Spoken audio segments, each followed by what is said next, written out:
Chapter 5. Crashing the Gate. You should listen to Rush Limbaugh.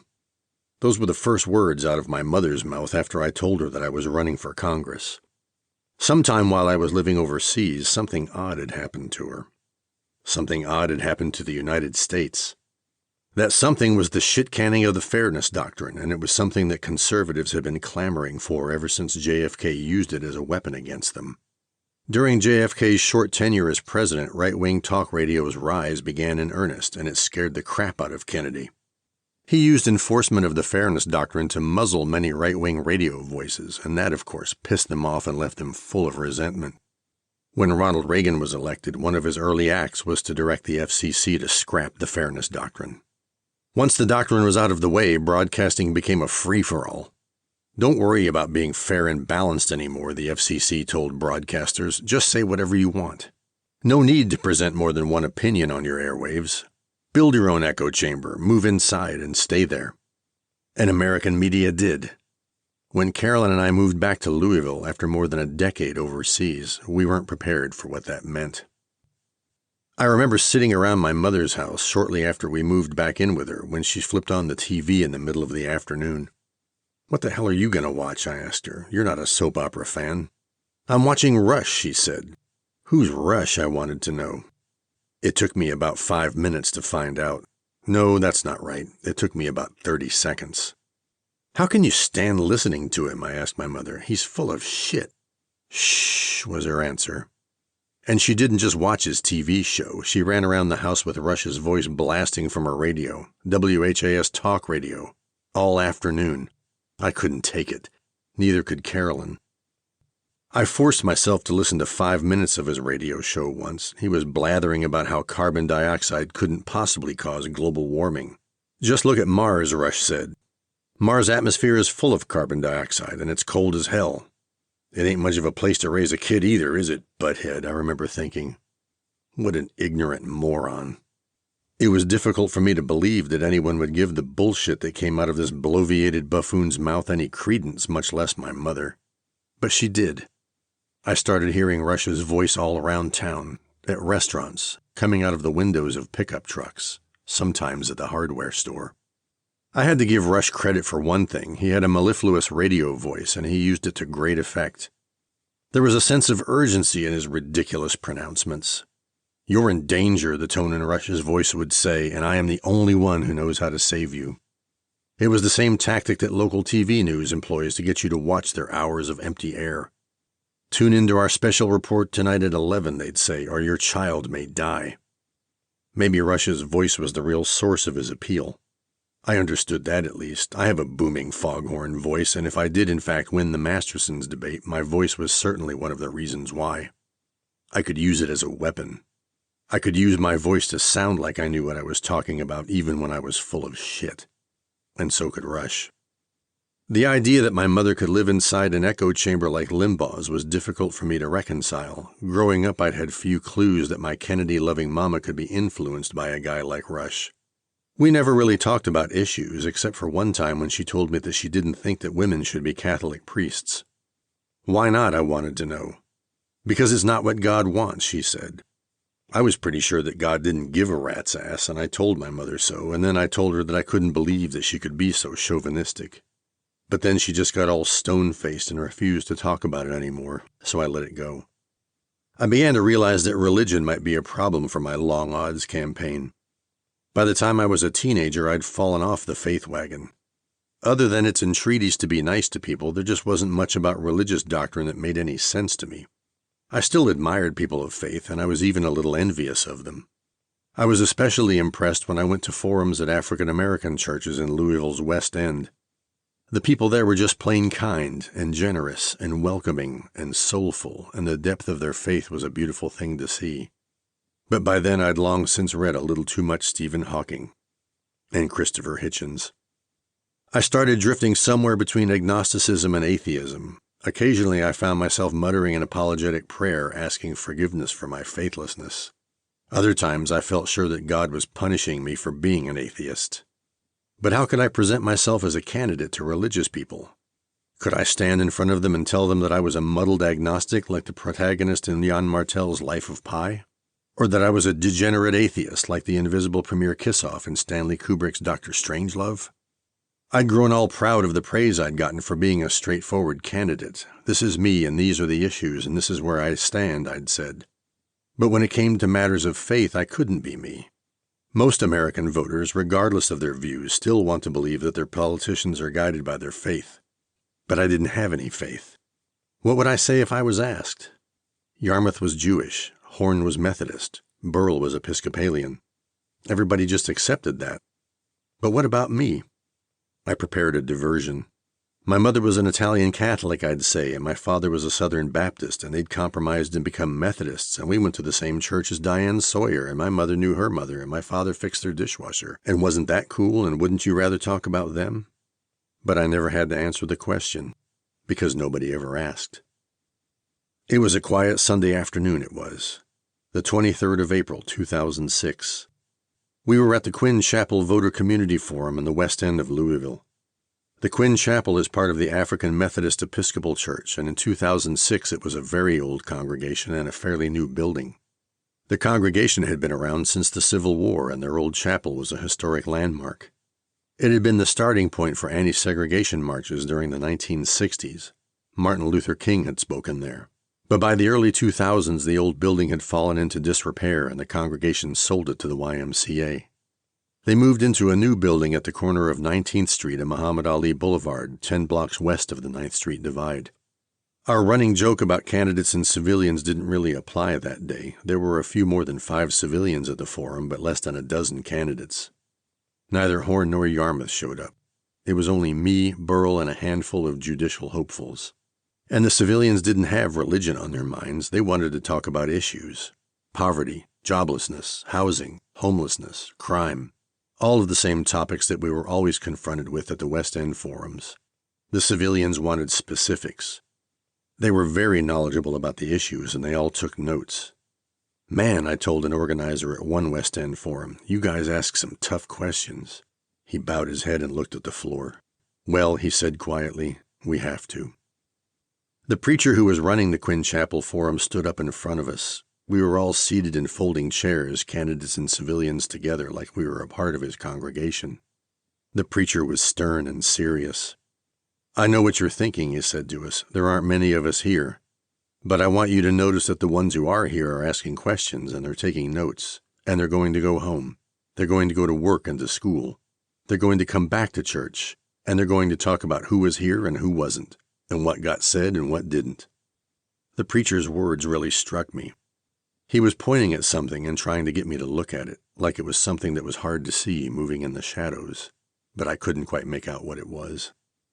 After the forum, Burrell asked me if I'd give him a ride to Carmichael's, a little indie bookshop that was in the middle of the Highlands. It's still there. Burrell always took a cab to our events, but then he'd usually bum a ride from me when we left. But he never wanted me to take him home. He always wanted to go to Carmichael's. At the forum, he'd struggled to express his thoughts, and I could tell that it frustrated him. In the car, he was silent and brooding, and he looked terribly sad. Looking at him made me sad. I could almost tell what he was thinking. Sometimes watching him was like reading Flowers for Algernon. Burrell was Charlie Gordon, and he knew that Algernon was dead, and we both knew what that meant.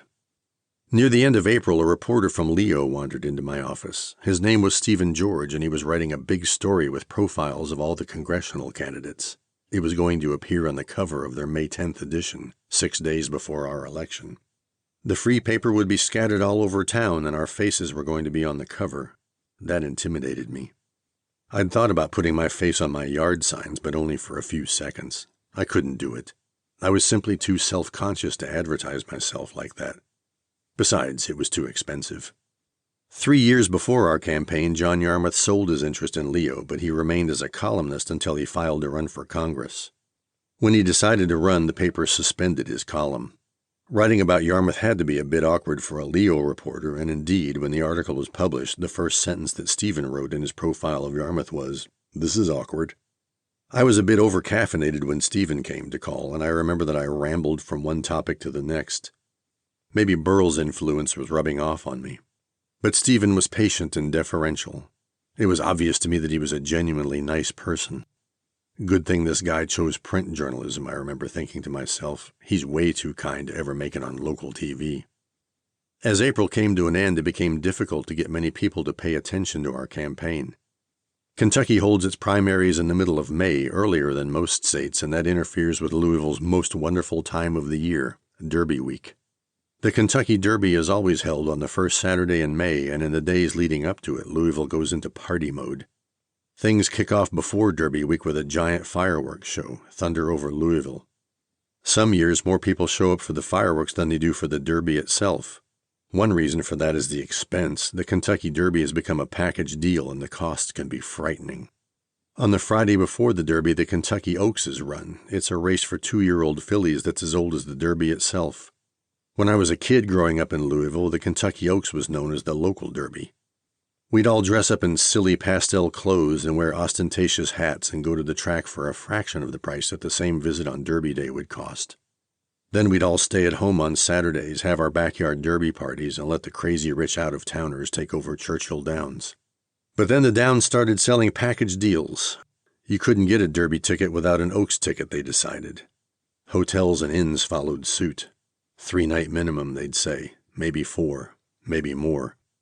Louisville's 2 airports started filling up with expensive hardware earlier in the week. The local Derby was pushed back to Thursday. They called it Thurby. Then even that got too expensive and crowded, for an old-school Louisvillian like me at least. The proximity of Kentucky's primary election to Derby Week is another sign of Kentucky's disdain for its principal city. The Kentucky Derby is a very big deal, but only to the people of Louisville, Lexington, and the horse country in between. The rest of the Commonwealth doesn't really give a damn. Some candidates scheduled appearances during Derby Week, but doing so seemed pointless to me. I showed up to the Pegasus Parade, which marched down Broadway on the Thursday before the Derby, but it was a waste of time. There wasn't enough organization in my campaign to have signed up to be in the parade ahead of the application deadline, so I stood on the sidelines as the bikers, Shriners, Corvettes, and horse-themed Derby floats floated by. I saw the mayor of Louisville on one. His name was Jerry Abramson. I'd spoken to him at a few events, but when I made eye contact with him at the parade, he gave me an "am I supposed to know you because I don't" kind of look. When I was a kid, my favorite event of Derby Week was the Great Steamboat Race. It's held on the Wednesday before the Derby, and in those days it pitted the Belle of Louisville against the Delta Queen, which came down the Ohio River from Cincinnati for the race. The Belle is a fine old stern-wheeler in the classic Mark Twain tradition. It was built in 1914 for use as a passenger ferry across the Mississippi River at Memphis. After World War II, it cruised up and down most of the rivers of Middle America, from Omaha to Nashville. Marlowe Cook, who was the Jefferson County judge before he became a U.S. Senator, bought the stern-wheeler for the city in 1962 and changed its name from the Avalon to the Belle of Louisville. I liked the Belle, but I was in love with the Delta Queen.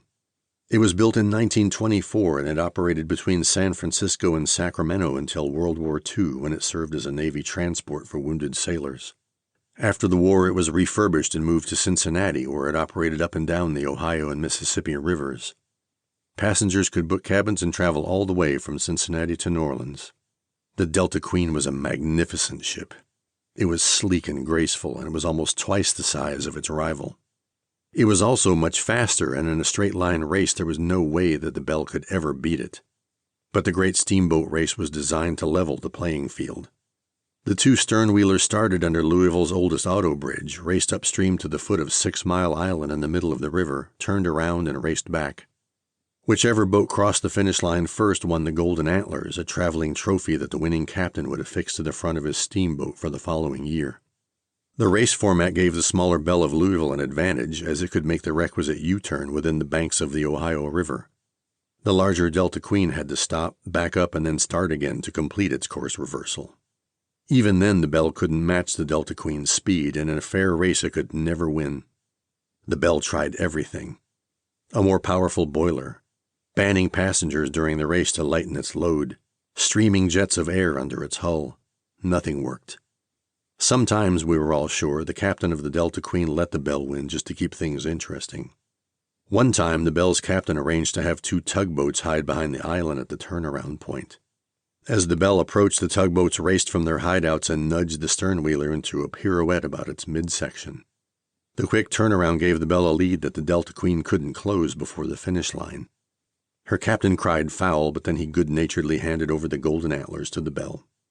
But it never really mattered who won. Just seeing those two old steamboats side by side on the river was enough. It was a beautiful thing. On the day before the Kentucky Derby, I got a call from C-SPAN. A nice young woman named Casey wanted some PR contact info for my campaign. I was it, I told her. I told Casey about my campaign diary. I'd been keeping a blog on voteforjimmy.org, and I'd developed a loyal if small following. If I went more than a day without writing anything, I'd get phone calls. One guy even came up to me in a bar once and asked me why I hadn't been updating it. I've seen a few online campaign diaries, but not that many, Casey told me. Yours is one of the very few this season. I'm surprised that more people don't do it. I wasn't.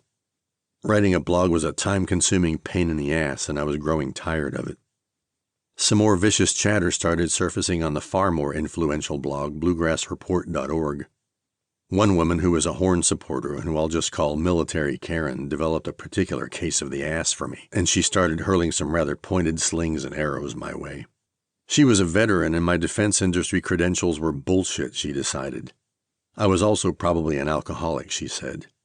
I had to laugh at that. Although I was hanging out a lot in bars with my Democratic cronies, I was a 2-beer lightweight. 3 beers bloated the hell out of me. But I was loud and boisterous and too full of adrenaline too much of the time, and I realized that I should probably dial it down a bit. I got a few phone calls from friends who were concerned about the online vitriol. This was Louisville, after all, and we just didn't say those kinds of things about each other, particularly not amongst our allies.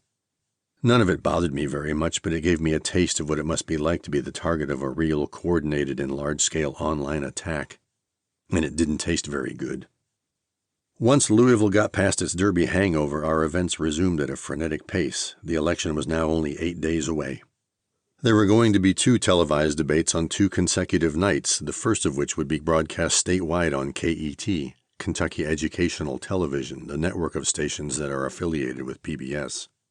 The next day, we were to debate again on Wave TV, the second oldest Louisville television station and the chief rival of WHAS. I especially looked forward to the KET debate because it would give me the chance to defend PBS on its own airwaves.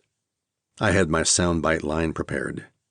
You can have my PBS when you pry my cold, dead fingers off the remote control. It was going to be fun to say that on the air, I thought. I wanted to take a big rock from the Berlin Wall to show off so that I could prattle about democracy with dramatic effect. I'd hammered a bunch of rocks out of the wall myself during all the tumult in Berlin at the end of 1989, and I thought that it would be cool to use one of them as a prop. But then I got a letter from KET with the debate rules. No props. 60 seconds to answer questions, 30 seconds for rebuttals. It was going to be more rigid and formal than the Mastersons debate had been. And it was going to be live. On the afternoon of the debate, Carol and I drove the 70 miles from Louisville down I-64 to Lexington, where KET studios were located. I had a dry-cleaned suit still in its plastic bag hanging in the back, along with a couple of friends who'd agreed to come along for the ride to provide moral support. Each candidate was only allowed to bring 4 people into the studio with them. I'd managed to scrape together 3 on that Monday afternoon, including Carolyn. Burl had called me earlier in the day to trade notes, and I'd asked him if he was going to wear shorts on the air. They won't let me, he said. He grumbled about the KET rules and their dress code. Then he told me that he was going to mention in his opening remarks that I was Thomas Paine. I decided that I'd better prepare some kind of a corny joke about me not having any common sense. Entering the KET television studio was like descending into some kind of preternatural underground cave world. It was enveloping and suffocating. The acoustic tiles that surrounded us were all black. I'd visited plenty of sound studios before, but in the KET space, sound seemed more muffled than anything I'd ever experienced. Nothing that I said ever bounced back to my ears. It just disappeared into some kind of eerie, faraway void. It was unnerving. I looked at the podiums where we'd be standing, and the frantic little voice in my head began to chatter again, just like it had before the Mastersons debate. Only this time I didn't have my MP3 player with me, and there was no time to spend in front of a restroom mirror reciting old film dialogue. I began to get very nervous. We were shown to our podiums. Horn was to my right and Yarmouth to his right. Burl was to my left. A rather dour-looking panel of journalists who would be asking us questions sat further to the left. There were no TV cat ladies. I was at least relieved about that. Directly in front of me was a large camera, and it was so close that I could reach out and touch it. We all had dedicated cameras, and a close-up of each of us was shown when it was our turn to speak. A red light would illuminate when our camera was live, the producer explained. To the left of the lens was a red LED countdown timer, placed to help us stay within our allotted times. If we ran long, the producer said, the moderator would cut us off. The whole menacing apparatus looked like some kind of monster from one of the Alien movies, and it was easy to imagine that at any second it was going to lunge forward and bite me in the face. On each of our podiums, the studio had placed a small pad of paper and a pen so that we could take notes during the debate. On a little shelf hidden inside the podium was a ceramic KET PBS coffee mug filled with water. I took a gulp and then another. There was a large lamp hovering directly over my head. It wasn't a Klieg light, those had gone out of style long ago, but it was very bright and very hot. Because I was taller than the other guys, my lamp hovered closer than theirs did, and I could feel its heat. It began to cook my skull. Sweat started pouring down the inside of my dry-cleaned suit. I was grateful that somehow my face didn't get sweaty. I didn't want to look like Richard Nixon did when he debated JFK in 1960. The sweat on his face made him look haggard and ridiculous. We did a sound check. I was desperate to hear an echo. Something, anything, but there was nothing. The debate started. We were on the air. The moderator, Bill Goodman, introduced us. It was my turn to make an opening statement. The little red indicator light on my camera illuminated, and suddenly I was in a scene from 2001, A Space Odyssey. I was Dave the astronaut on my way to Jupiter, and the camera was Hal. It was sentient and it was evil. It had just killed my crewmates and locked me out of my spaceship. "All right, Hal," I said silently to the camera. "I'll go in through the emergency airlock." And the camera answered. "Without your space helmet, Dave, you're going to find that rather difficult." Burl made good on his promise to call me Thomas Paine. I answered with my corny joke about not having any common sense. I worked in my line about PBS, cold dead fingers, remote controls. The questions started. What about climate change, the journalist wanted to know. I tried to play my urban planning card. "Part of the problem is our lifestyle," I said. "Our houses are too big. Our cars are too big. We eat too much pizza." Then I said something about how hanging a 20-horsepower motor on a 2-ton SUV might make us feel good about ourselves, but it did nothing for the environment. It didn't occur to me that I was taking a veiled swipe at Andrew Horn. He'd just bought a Ford hybrid SUV built in Louisville so that he could curry favor with the local UAW and Louisville's tree-hugging nut-fudge environmentalists. The HAL 9000 indicator light distracted me. So did the countdown timer. I had prepared short, pithy answers to all the questions I knew we were going to get, and I had no problems keeping within my time constraints, but that damned timer bothered the hell out of me. I couldn't help myself. I had to count down with it. 10, 9, 8, ignition sequence start, 6, 5, 4. I had to look away. "Look at the damned camera," my friends told me later. I told them that I couldn't. It was too distracting. "You looked dopey," they told me. Then came the question that would define our debate. What about methamphetamines, a journalist wanted to know. By 2006, methamphetamines were devastating the people of eastern Kentucky, the region I'd traversed as a Bell Telephone kid. I'd been doing a lot of reading about the meth problem and a looming new threat, something called fentanyl. I thought about the wild man I'd encountered up that dry creek bed in eastern Kentucky all those years ago, the one who was building a swamp buggy. He was wild enough as it was scary to imagine him with a pipe full of meth in his mouth. "Go after the labs that make the precursor agents," I said. "Better international cooperation to control substances at the source," I said. I looked at the countdown timer. I had about 20 seconds left. Should I say it? I asked myself. "Oh hell, why not?" the little voice in my head answered. "And we should consider the legalization of marijuana." The journalists were flabbergasted. What? Marijuana?" I wanted to amplify my answer. Move something relatively benign to the legal side of the equation. Regulate its purity. Tax the hell out of it. Use the revenue to fund rehab programs and to fight more dangerous drugs. Lessen their demand. I wanted to say all of that, but I was out of time. 3, 2, 1. Blast off. The journalists were astonished. They wanted to know what the other guys thought, but for some reason they bypassed Yarmouth. Andrew Horn, do you support the legalization of marijuana? I looked at Andrew standing to my right. He looked pissed. He bowed his head and stared at his lectern. No, he said quietly. And then came the best moment of our entire campaign. The moment that made the whole damn thing worthwhile, for me at least. What about you, Burl? Do you support the legalization of marijuana? Burl didn't hesitate. Well, I'm a beer man myself, he said. We'd all been admonished to stay quiet, no applause, no cheering, but nobody could stop us from laughing. It was vintage Burl and we couldn't help ourselves. When the debate was over, I walked over and gave him a hug. I really loved the guy. Bill Goodman, the moderator, told me that he really liked my line about cold dead fingers and remote controls. He was going to print it and hang it on his wall, he said. I don't know if he ever did. I took the pad of paper that had been placed on my podium to keep as a souvenir. During the debate, I'd scrawled 4 almost illegible words on it. Single-payer healthcare. I forgot to take my PBS ceramic mug. I didn't know if they wanted us to keep them anyway. On the drive home, I called my mother. What did you think? I asked her. Marijuana, she said. The next day, the Courier-Journal article about our debate had marijuana in the headline. I realized that I had made a mistake. For once in my life, I was ahead of my time. But this was 2006. I was too far ahead of my time. I'd tainted us Democrats with the stench of marijuana smoke, and I shouldn't have. Too few people were ready for that yet. Too few people in Kentucky, at least. I hoped that it wouldn't matter. The next afternoon when we gathered again in the Wave TV studio, Burl wasn't there. He hadn't been invited. That made me sad, and for a minute I thought about boycotting the debate as a protest, but I figured that it wouldn't do any good for either of us.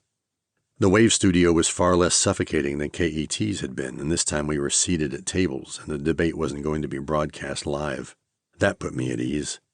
I could feel the tension between Horn and Yarmouth. By now the Horn campaign realized that it was in trouble, and they'd released a series of attack ads on TV. Andrew went after John for promoting a payroll tax increase, and they started bickering. I was seated between them, and I noticed on the studio monitor that they were showing a long shot of all 3 of us, so I rolled my eyes and pointed my fingers at each of them. I was sorely tempted to start making faces Chevy Chase style like he used to do on Saturday Night Live. More than once I've been accused of looking like Chevy Chase. Before he got old and fat, of course. But then I remembered Carolyn's admonition at the cart debate where the Northup people had recorded me making silly faces. Do better, she'd said. I stopped.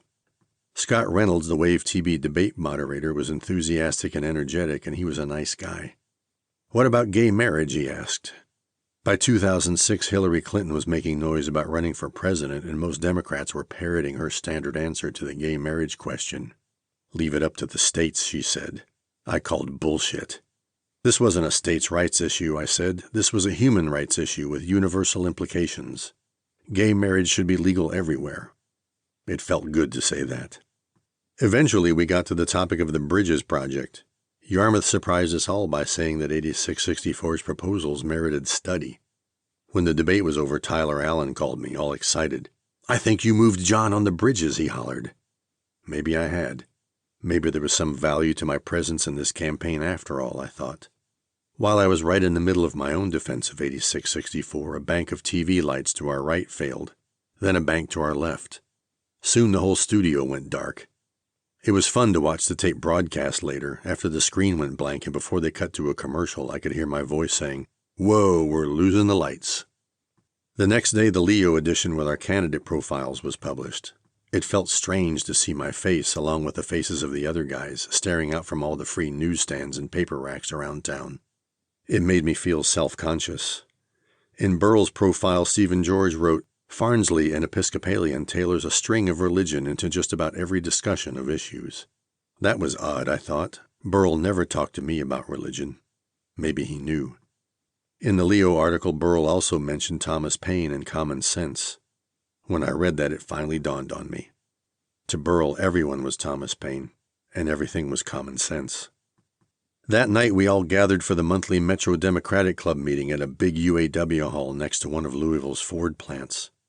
The interim club president, Bruce Maples, had lined up a special program. He'd arranged talks by Marcos Mulitsas Zuniga, the founder of Daily Kos, and Jim Derich, a former Kos writer, both of whom were on book tours. The two of them knew each other well, but it was only by happy coincidence that their paths intersected in Louisville on the night of our meeting. Derich had just written a book called Confessions of a Former Ditto Head, which he'd started as a diary on Daily Kos. In 2006, Kos was by far the most influential left-leaning blog in the United States. It had millions of page views every month, and most big-name Democrats followed it. Along with a guy named Jerome Armstrong, who ran another influential blog called MyDD, Zuniga had just published a book called Crashing the Gate, Netroots, Grassroots, and the Rise of People-Powered Politics. The book described how the internet was democratizing the flow of information, a subject that intrigued me greatly. Maybe the internet could democratize elections too, I remembered thinking, and save us from the corruptive influence of big money donors. I was a naive idiot, but this was 2006. In his address to our group, Marcos told us that something momentous had just happened. Less than 2 weeks before our meeting at the annual White House Correspondents' Dinner, guest speaker Stephen Colbert had humiliated President George W. Bush. Speaking in character as his Comedy Central parody of the bilious Bill O'Reilly, Colbert pilloried Bush with especially harsh criticism while the president sat just a few feet away. He denigrated Bush's intelligence. He beat up on him about the stupid war. Presidents were used to being roasted at these events, Marcos said, but Colbert's comments went further than that. But the press chose to ignore them. Colbert just wasn't funny, they said, so they decided not to write about his speech. Only when political blogs like Daily Kos, MyDD, and Gawker began to amplify Colbert's words, Marcos told us, did the story of Colbert's attack on the president gain any traction. Just a week before our meeting, the New York Times acknowledged as much in an article that was headlined, "After press dinner, the blogosphere is alive with the sound of Colbert chatter." The Times wrote that others chided the so-called mainstream media, including the New York Times, which ignored Mr. Colbert's remarks. Commercial media were no longer the sole gatekeepers of the news, Marcos told us. With the emergence of the internet, we were all now empowered to spread information as we saw fit. That was a good thing, we decided. We were all naive idiots, but this was 2006. We had no idea what was about to happen. When it was Derich's turn to speak, he outlined his emergence from the shadows of a conservative upbringing and his transformation into a relative liberal. A friend had had an abortion. A roommate turned out to be gay. He'd hung out with the college Republicans and he didn't like what he saw. He began to see a world that was very different than the one he'd been raised to believe in, he said. He realized that Rush Limbaugh was full of shit just like I had, and that had strained his relationship with his father, who worshipped Limbaugh. That resonated with me because of what I'd discovered about my mother. When our meeting was over, I walked up to Derich and introduced myself. I wanted to talk more about the Rush Limbaugh effect on our families. It turned out that Derich hadn't yet booked a hotel room, so I invited him to stay with us, and he accepted. "Follow me," I told him. "Where's your car?" "Way over there," he said, pointing to a remote corner of the parking lot. He was driving an Audi, and the UAW guys wouldn't let him park close to the Union Hall. "American-made, Union-made cars welcome here," their sign said. At our house, we talked for a long time about our own political evolutions, about neocons and theocons. I'd been reading a lot about theocratic conservatives lately and their radical plans to remake the United States into a Christian nation. I found them to be especially scary, I told Jim. He confessed in his book that once upon a time he was one of them. The next day, Derich was off to Cleveland for another book signing.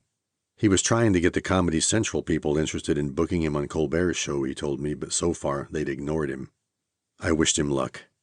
That afternoon, the congressional candidates, minus Burrell, gathered at a lunchtime forum at a big downtown restaurant called Vincenzo's. I was tired as hell because Derich and I had been up late talking.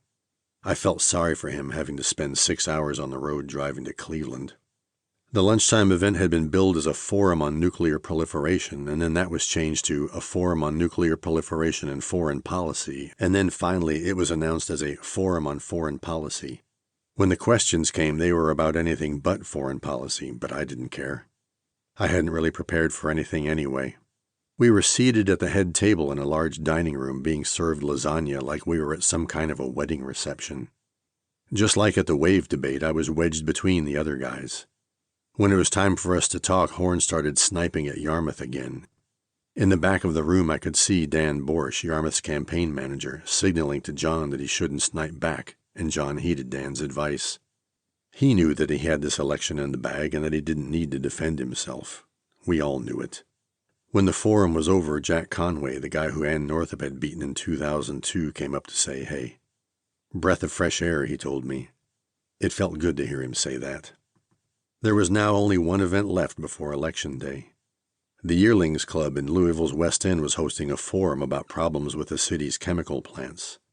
By now I was drained of adrenaline, and I was relieved that this whole thing was coming to an end. I talked to Carolyn about it.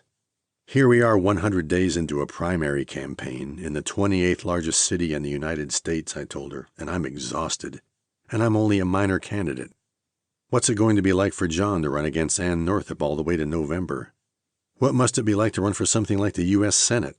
Or for president, for God's sakes? Can you imagine? No, she told me. I can't. I was a bit intimidated going into the Yearlings Club forum. A couple of weeks earlier at another West End forum, I'd had a frightening encounter with yet another scary TV reporter lady, and I was afraid that she might show up again.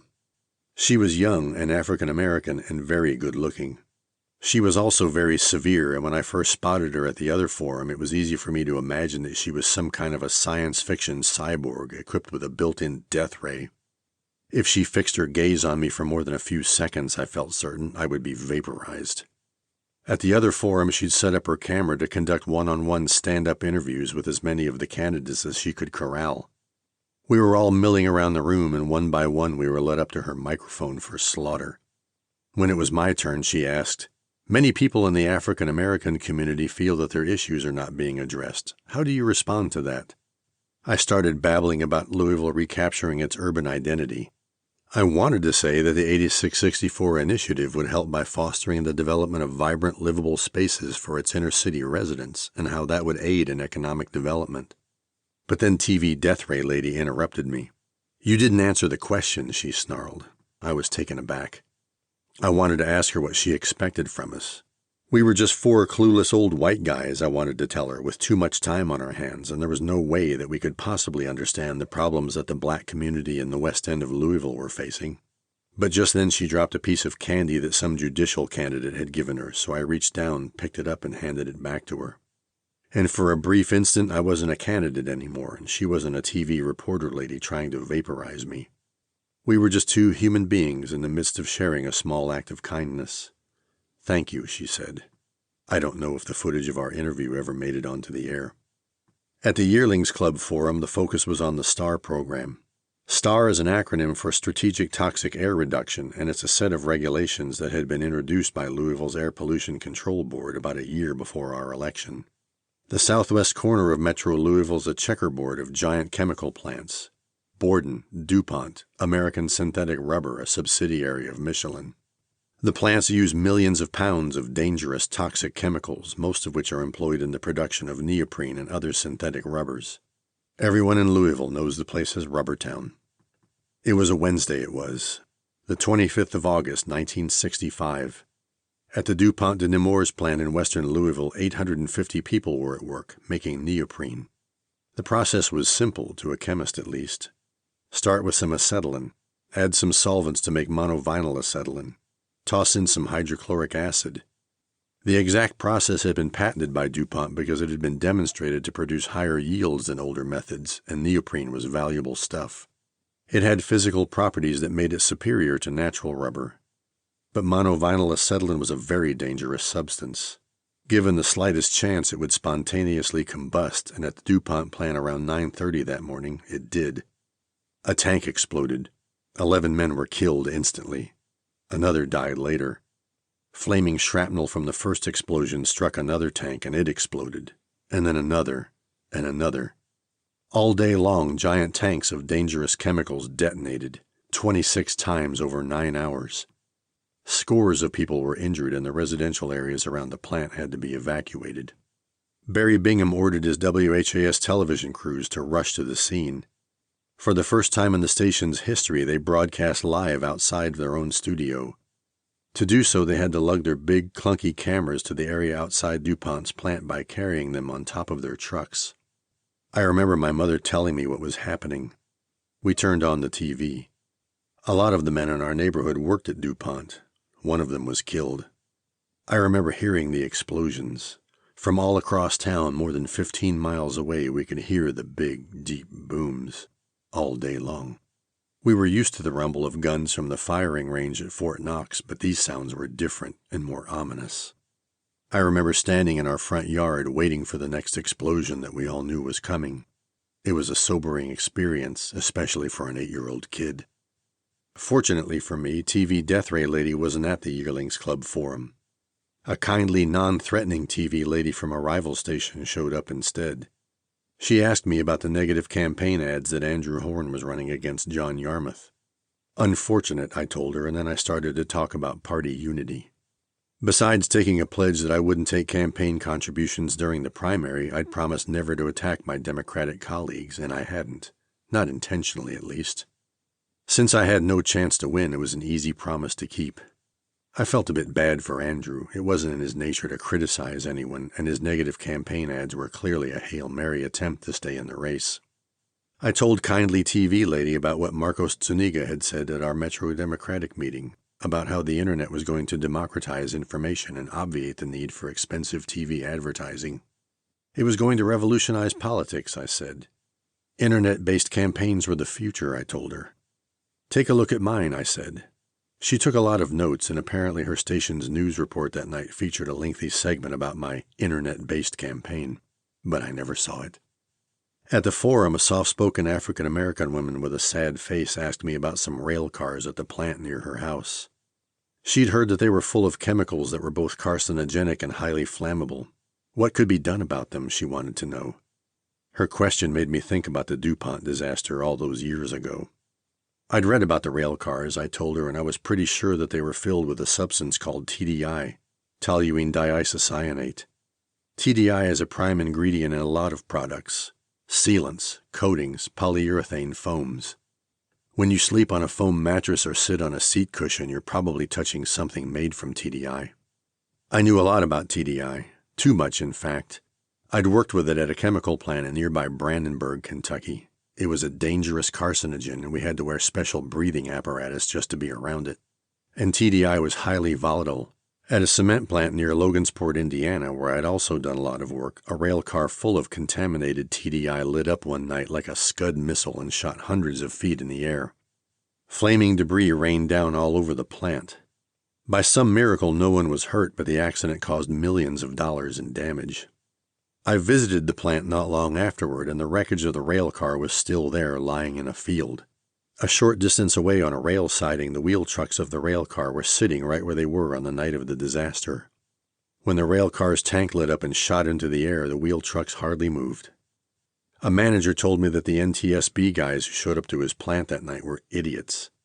There were a dozen more rail cars with contaminated TDI sitting on his property, he told them, but the NTSB guys wouldn't let him move them out of harm's way. The smart NTSB guys get all the sexy stuff like plane crashes, the manager said, and they leave the mundane stuff like rail disasters to the idiots. Toluene diisocyanate. When I said those words, John Yarmuth began to clap. A slow, derisive clap. I was taken aback. He thought that I was showboating, I guessed, by using big words that nobody else could understand. But I wasn't trying to showboat. Terms like toluene diisocyanate were just words that engineers threw around all the time because they described standard stuff that we worked with every day. John's reaction made me think about the disconnect between the technical world and the real world. The technical world created the modern real world, I remember thinking, but something got lost in the process.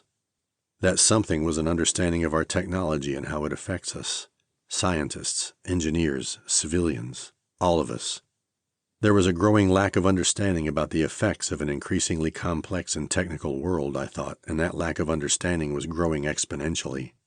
Sometimes that lack of understanding could kill us, and this was 2006. Even the exponent was beginning to increase. It still is. Maybe I knew it was in the rail cars, but I had no idea what to tell the woman with the sad face. After the forum, there was nothing left to do. I printed a few sheets of paper with names and addresses of high-frequency primary voters from my homemade database, and over the weekend I went knocking on a few doors, but it was a half-hearted attempt. I didn't even bother to ask anyone else to help me. I knew that it was pointless. Hardly any of the doors that I knocked on were ever opened, so I wedged little Exile on K Street calling cards into crevices wherever I could. I'd been admonished not to leave campaign literature in mailboxes. That was illegal, I was told. "That's why you should have ordered some door hangers, you dummy," a friend said. She was right. "Turn on WHAS. Terry Miners is interviewing Horn." That was Matt on the phone, and it was now Monday afternoon, the day before our election.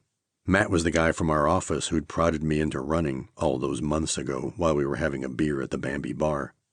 "Damn," I told him. I'd been trying to get on Miners' afternoon drive time show for months, but I'd never gotten a call back from his producer. I picked up the phone and tried again. This time I got through. Ian Birchrees was his name, and he said that he'd never heard of me. I could hear Terry Miners in the background saying on the air that this was a race between Yarmouth and Horn. I told Birchrees that I'd been on Francine's show and Joe Elliott's and Denton Randall's, and how was it that he didn't know about me. He said that he'd talk to Miners during a break and call me back. After a few minutes the phone rang. I had a piece of bread in my mouth, but I answered it without waiting to swallow it. I should have spit it out. Terry Miners was on the other end of the line, and we were live on the air. "There is another candidate," Miners told his listeners, "and here he is." In the background I could hear some sound effects. An air raid siren. He wants to make a comic spectacle out of this, I thought. After I choked down my piece of bread, I said something about how the internet might be able to save us by democratizing elections. If we don't do that, I told Miners, we were doomed. At the end of our short interview, Miners said, "James, you rock, buddy." Yeah, right. What a patronizing asshole, I thought to myself. Terry isn't really. He's actually a nice guy. But I was feeling left out. Later that night, I tuned into WHAS radio again to listen to Joe Elliott's show. He was taking calls about immigration, and I was surprised by the degree of anger that most of his callers expressed. I'd been getting a few emails from people who wanted to talk about immigration, legal or otherwise, and there was a lot of anger and vitriol in most of those messages, too. All of that bewildered me. I was the grandson of immigrants, and I didn't understand why it was such an emotional subject for so many people. But it was. Sometime on that final Monday, the local social network Louisville Mojo posted the results of an online poll. I got 18 votes. Andrew Horn got 16. John Yarmouth got 3, and Burl got 1. I knew that it was meaningless, of course, especially since I was the only candidate who'd even bothered to engage with people on the site, but it was still nice to win something. One participant wrote, "James Moore is hot for an older guy," but it didn't register as a compliment. I was 49 years old in 2006 and about to age out of the coveted advertiser's target demographic. The only words that I could see in that Mojo post were "older guy," and I was beginning to feel it. About mid-morning on Election Day, Carolyn and I drove to Carithers Middle School, about 3 miles from our house, so that I could cast my ballot. While I was filling it out, an older woman came up to me and asked, "Do you know who any of these judges are?" It was a question that I'd hear more than once in the years that followed. I told the woman that I didn't. I wasn't sure if it was legal for me to coach someone at the ballot box, and there were way too many names to go through anyway. The polling place was nearly deserted, and I lingered for a while, talking to the bored poll workers. I allowed myself to believe that a light turnout might work in my favor. For about a minute, I gave myself one last chance to think that I had a chance. But I knew better. Of course I did, and the little voice in my head quickly brought me back down to earth. "Give it up, dumbass," it said to me, and so I did. Carolyn couldn't even vote for me. She was still only a Canadian citizen. But of course, it wasn't going to matter. That evening, a group of us gathered at a small event space in downtown Louisville that a friend had managed to reserve so that we could watch the election results together. Some of the 86-64 guys. A couple of German friends who I'd gotten to know through Mojo and who'd become campaign volunteers. Inka Weisbecker, who was working on her Ph.D. in psychology at the University of Louisville. Benjamin Plume, who'd married a local girl and taken a job as a software developer. They were both from Berlin. I had a soft spot for Germans, especially Germans from Berlin. But neither of them could vote for me. Karen Faulkner and Julie Kalin were there. They were the lawyers who I'd said I'd wanted to kill at the Mastersons debate. The guys from the office, including Matt, who'd goaded me into running. There were a few others, but not many, and it was all quiet and low-key. When it became obvious that John Yarmouth was going to win big, I called to congratulate him. He was kind and gracious on the phone. I thought about calling Andrew Horn to offer condolences, but I decided to leave him alone. He was getting his ass kicked. My ass was getting kicked harder, of course, by several orders of magnitude. It was a little disappointing. I'd hoped to hear from Burl, but he was nowhere to be found. He never answered the number that I had for him. I always had to wait for him to call, or to just show up. The final results were going to take a few more hours to be posted, but I noticed that my buddy Susan Gibson was going to easily finish in the top 2 of her judges' race, so I called to offer her congrats. She was through to the next round, and I wish that we'd decided to combine our election night parties. It would have been nice to have something to celebrate. When 100% of our precincts finished reporting, the results of our race looked like this. Burl Farnsley, 3,322 votes, 5.8%. Total receipts $500 or 15 cents per vote. James Moore, 4,580 votes or 8%. Total receipts $1,600 or 35 cents per vote. Andrew Horn, 18,659 votes or 32.4%. Total receipts $112,366.32 or $6.02 per vote. John Yarmouth, 30,958 votes or 53.8%. Total receipts $131,320.82 or $4.24 per vote. I calculated the cost per vote values myself. I assumed that Burl hadn't spent anything beyond the $500 filing fee. Maybe I should have included the cost of his cab rides, but $500 was close enough. After the fee, I figured that I'd spent about $1,100 on my stupid yard signs, illegible bumper stickers, and useless Exile on K Street calling cards. I grabbed the other guy's expenditures from FEC data. Maybe they didn't spend everything they received, but the total figures were close enough for me. I was too lazy to do a deep dive into their data. Most of what they did spend went to television and radio advertising, of course. I was glad to see that except for Burl, I'd won the cost per vote derby by a large margin. Burl was unbeatable in that contest. There were always going to be a few thousand people in town who would vote for anybody named Farnsley. I was also a bit relieved to see that John Yarmouth finished with more than 50% of the vote. I hadn't played the role of spoiler after all. Later that week, I got a few phone calls and emails of encouragement. There will be a next time, they said. I wasn't so sure. Someone told me that Francine said nice things about me on her show. Denton Randall invited me back onto his program that Sunday, but we were on the air for only a few minutes when we were interrupted. The CEO of Yum Brands, the parent company of Kentucky Fried Chicken, Pizza Hut, and Taco Bell, called in from Darfur, where he was working on an emergency food distribution project.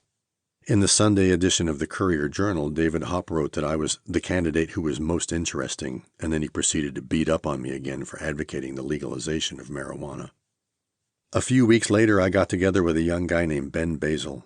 He'd been working as a volunteer for John Yarmouth since the beginning of the campaign, and I wanted to talk to him about joining their team for the looming battle ahead. He told me that while analyzing the data from our primary, he'd discovered something that surprised him. In several West End precincts, Ben said, I'd beaten Andrew Horn. There was no way that either of us were going to beat John Yarmouth, of course, but in parts of the West End I'd finished second. What Ben said surprised me too, but then I remembered the words of the preacher at the Quinn Chapel. I know what you're thinking, he'd said to us. There aren't many of us here. But I want you to notice that the ones who are here are asking questions and they're taking notes, and they're going to go home. They're going to go to work and to school. They're going to come back to church. And they're going to talk about who was here and who wasn't, and what got said and what didn't. When Ben showed me the data, I finally saw what the preacher had been trying to show me. I didn't need money to beat the guy with the TV ads, the guy who'd been on CNN. I didn't need yard signs or bumper stickers or stupid little cards. I didn't need talk radio. I didn't even need the internet. And maybe I couldn't crash the gate, but I could infiltrate it. I could do it because the folks in the West End of Louisville had built something extraordinary, and all I had to do was make use of it. And it didn't cost me anything. They'd built it themselves, and they offered it for free. This is what real democracy looks like, I remember thinking. Quiet democracy. Democracy with a capital D. That preacher had shown me truth, and it was beautiful. It was just, and it was good.